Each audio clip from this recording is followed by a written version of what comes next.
थोथा, वहीं पे निबेड़ा हो जाएगा कि इसको कुछ पता भी है या बस कबीर साहब की वाणियां रट के बैठा है।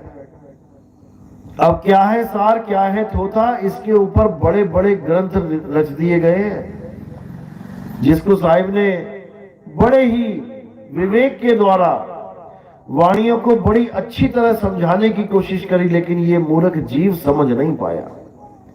क्या है सार, क्या है थोथा, अगर ये निर्णय हो जाए तो सारी दुनिया के जितने भी पंथ हैं, सारे दुनिया के जितने भी धर्म हैं, सारी दुनिया की जितनी भी जात पात, ये जितना भी भेदभाव है, ये सब खत्म हो जाए और सब एक झंडे के नीचे आ जाए। ये सार और असार के निर्णय के बाद ही हो सकता है। तो क्या है सार, क्या है असार, अच्छी तरह समझना है। साहिब की एक वाणी है, मोको कहां ढूंढे रे बंदे, मैं तो तेरे पास में। इस वाणी में सार और असार का पूरा भेद खोला हुआ है। क्या है असार और क्या है सार। तो पहली लाइन में कहते हैं, ना मंदिर में, ना मस्जिद में, ना काबे कैलाश में, ना मैं जप में, ना मैं तप में, ना एकांत निवास में। बिल्कुल क्लियर कर दिया साहिब ने कि ना मंदिर में, कोई कहे कि परमात्मा मंदिर में रहता है तो नहीं रहता है। मंदिर में कौन है? मूर्ति रहती है। किसने बनाई? इंसान ने बनाई। कितने दिनों में बनाई? किसी ने एक दिन में बना दी, किसी ने 2 दिन में, किसी ने 5 दिन में, किसी ने साल भर लगा दिया।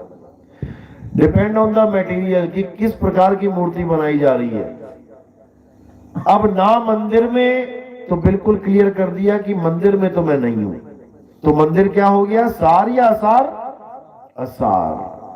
ना मस्जिद में, कोई कहे मस्जिद में अल्लाह रहता है तो नहीं रहता है, वो भी असार। ना काबे कैलाश में, काबे चले जाओ, कैलाश में चले जाओ, कहो परमात्मा मिल जाए, अल्लाह मिल जाए, वाहिगुरु मिल जाए, नहीं मिलेगा, वो भी असार है। ना मैं जप में, किसी भी प्रकार का कोई भी नाम जप कर रहा हो, कोई राम राम नाम जप रहा है, कोई श्याम श्याम जप रहा है, कोई राधे राधे जप रहा है, कोई अल्लाहु अल्लाहु जप रहा है, कोई कबीर कबीर जप रहा है, कोई वाहिगुरु वाहिगुरु जप रहा है, कुछ भी जप रहा है, नाम है जप में, एक ही लाइन में सारा जप खत्म। भले कुछ भी जप रहा हो, उससे कोई फर्क नहीं पड़ता। अगर 52 अक्षर जप रहा है तो परमात्मा मिलने वाला नहीं है। नाम है जप में, नाम है तप में। अगर वो तपस्या कर रहा है, अगर वो तपस्या कर रहा है, भूखा रहता है, कांटों पे लेटा हुआ है, आग के बीच में खड़ा हो गया, धरती में गड़ गया, गर्दन गर्दन तक, ये सब तपस्या है। नाम है जप में, नाम है तप में, ना एकांत निवास में। घर बार छोड़ के एकांत में चला गया, जंगल में चला गया, पहले रोटी खाता था, पत्ते खा रहा है, कंदमूल खा रहा है, आदि मानव से इंसान बना, इंसान से दोबारा आदि मानव बन गया, क्या फायदा उसका? नहीं मिलेगा परमात्मा। ये सब असार है, ये सब असार है। फिर कह रहे नहीं प्राण में, नहीं पिंड में, और ना ब्रह्मांड आकाश में। ये प्राण जो चल रहे हैं, प्राणवायु, ये भी असार है, ये भी खत्म हो जाती है एक दिन। असार खत्म हो जाता है, सार कभी खत्म नहीं होता। तो नहीं प्राण में, नहीं पिंड में, इस काया के अंदर भी नहीं है परमात्मा, ये भी असार ही है।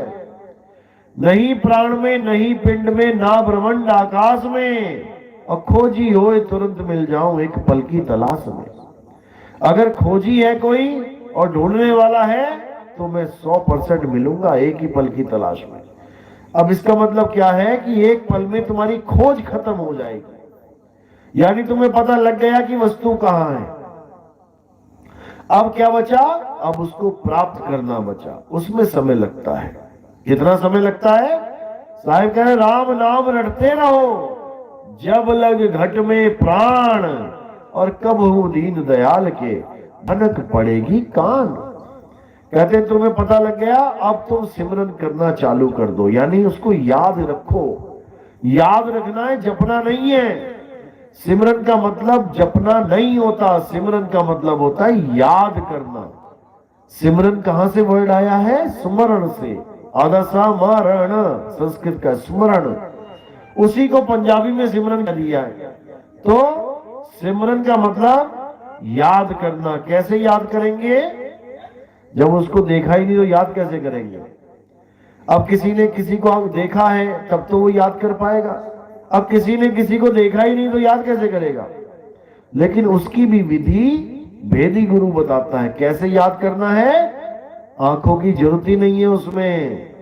कैसे याद करना है? जैसे पनिहारिन अपने घड़े को याद रखती है। अगर 20 किलोमीटर चल रही है पनिहारिन, घड़ा सिर पे रखा है, तो कितनी देर याद करेगी उसको? अगर 24 घंटे चली तो 24 घंटे याद रखेगी, एक भी पल नहीं सारेगी।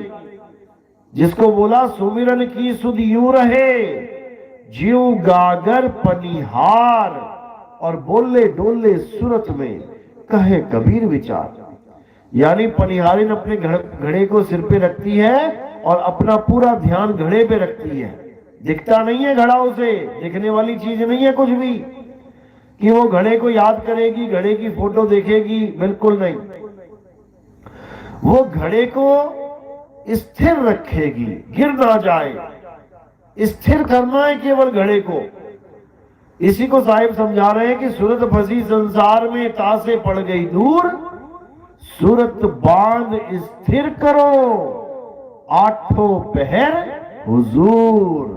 आठों पहर केवल एक ही काम होना चाहिए, सूरत को स्थिर करना है। इसके अलावा और कोई काम करना ही नहीं है।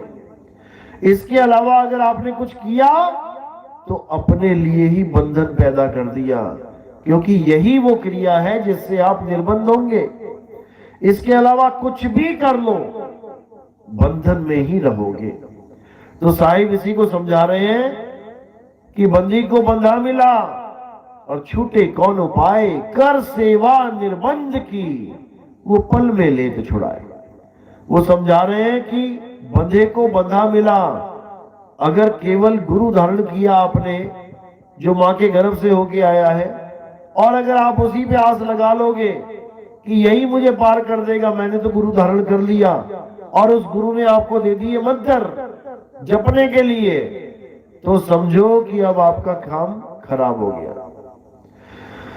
जो सच्चा गुरु होता है वो कभी मंत्र नहीं जपवाता, मंत्र नहीं देता वो, बल्कि जो तुम्हारे मंत्र तुमने जपे हुए हैं उनको छुड़वा देता है। सो